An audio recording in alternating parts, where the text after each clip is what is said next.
Well, my sisters are a little older than I am, and they'd always watch his movies, and then we all did it as like a group thing, and then we'd all try to role play and act out the parts and stuff. And it just started as a little kid, childhood thing.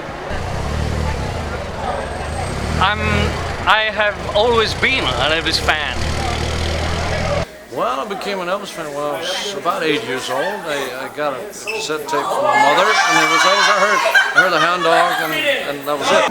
Charisma, how he was himself on stage, and it was something different, which he was actually knocked at first, being Elvis the Pelvis, and then kind of caught on more and more, just by being himself.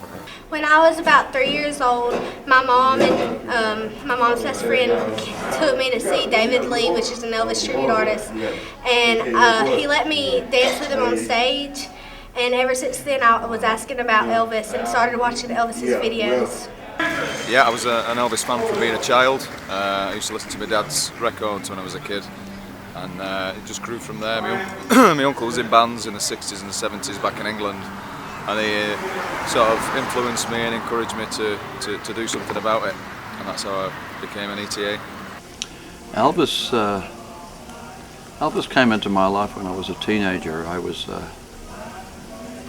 I kind of heard him a lot around, and I was seeing a lot of stuff on television. And I just started out as a part-time chef. And one particular night I got home on a weekend, and there was like 3 or 4 movies of Elvis playing over the weekend, and I happened to walk in one called Loving You. And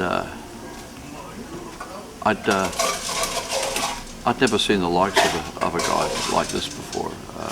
He had the jean jacket and the swish black hair and all that, and he had a guitar. And I said, "Wow, this guy's pretty cool." And because my mother came in, she said, "What are you doing?" And I said, "I'm watching." "Who's this guy?" She said, "It's Elvis Presley." I said, "Who?" She said, "Elvis Presley." I was only about 16. I said, "Wow, this guy's cool." Of course, I made sure that I got home the next night to watch the next movie, which was, I think it was King Creole or something like that. Man, that was it. My first wage that I got as a part-time chef. I went out and bought every Elvis album that was available in my local music store, which was not very many, living in a small country town in the North Island of New Zealand. In fact, I got the basics, everything from Can't Help Falling in Love to A Fool Such As I, to all that, but none of the 70s stuff. It was just the basic stuff. And when I got a little bit more money, I picked up extra albums and all that, which was the movie soundtracks. I was thrilled by, as I said, Loving You and King Creole, but the only soundtracks that were available in New Zealand back in the early 70s was stuff like Blue Hawaii, GI Blues, King Creole, that type of thing. Elvis is back, 50 million fans can't be wrong, that type of thing. Oh, I've been a fan for a long time because my father's grew up with him, not grew up with him, but has always loved him, and I've listened to his music constantly. Well, my parents pretty much raised me up with Elvis. From the time I was little, that was Elvis. I mean, that was all the music I was, brought up with, and I just became a big fan of him. It's very easy because when I was a young kid, I just used to lock myself in the bedroom with Elvis Presley's 40 Greatest Hits that came out in England, and I just studied the whole 40 songs, and I listened to every word, even down to find out to listen to the breathing on the songs through a set of headphones, and just sing along and learning these great songs, because Elvis Presley had the greatest voice in the world. This is what keeps bringing people back to Elvis Week 2007, 30 years after the guy died. This guy had the full package. He had the voice, he had the looks, he had the image, and he came along at the right time. First time I became an Elvis fan, I saw Elvis in Turner Classic Movies, and first thing I thought, man, great hair, and he became a huge impact on my life, and I just love the way, when he sang a song, everybody always felt like he was singing to them and stuff like that. So I was just hooked at 6 years old on Turner Classic Movies. I was probably 2 years old when my dad was a big fan, and I kind of grew up with Elvis. And after I saw him in 1976 in Florida, I was 7 years old, and that was the end. I was an immediate fan. Well, I was a little boy in the 60s, mid-late 60s, so giving away my age. But anyway, I always liked him in the movies, and then I just liked to watch him in the movies get in a fight. I didn't care about him singing. But by the time I got 11 or 12, I started getting into the singing and just kind of took off from there. Since I was 7 years old. Ever since I was born. I was born just a month after he died. I've Elvis since 3 years old. 3 years old? Yes, sir. I'm 20 years old now. I thought he was the coolest guy I've ever seen, so I cleared off my coffee table, started dancing immediately. That's how it really happened. So, no joke. And I'm still dancing right now. I've probably been an Elvis fan for about 15 years, honestly. I've known his music for 40 years, but I found out more and more about the man and all the generosity things that he done, and that's really what got my attraction into Elvis. One of the other things that Elvis done that means a lot to me was his military career, so that was just a double whammy for me to be an Elvis fan. I think that's pretty much a self-explanatory answer, Elvis is Elvis, he has that kind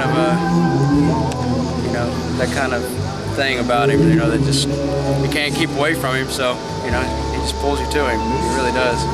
So what little money that I had, I didn't spend on gas or clothes or anything. I just bought Elvis records.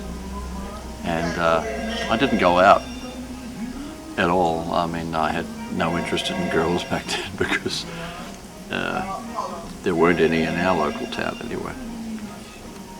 And I was just absolutely mesmerized by the sound of this guy, that he had so many different sounds.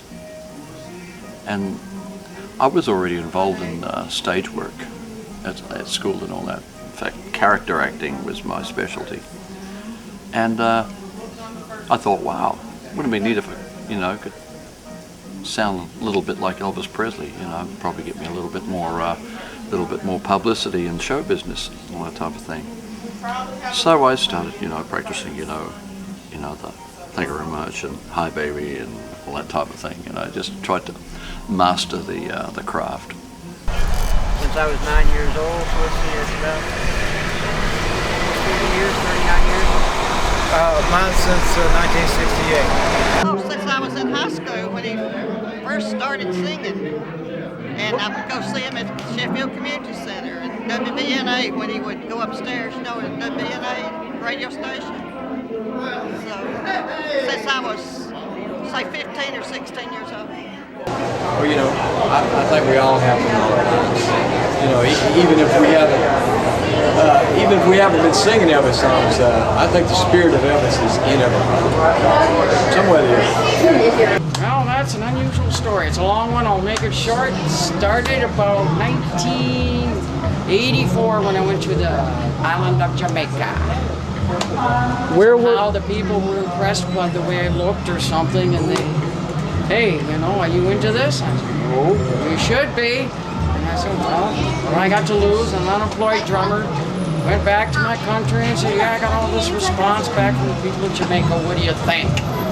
Well, Ginger, when we think about it, man, you do have kind of a certain look, man. We look at you a little more, different eyes. And so in the fun of it, we did it. Did off the dreadlocks and everything, and put on the pomps, and here we is today. I was just kind of pressured into it, and I'm glad they did. I thought it was all silly. I thought it was, hey, come on, who needs another alibi? In the world, especially a woman.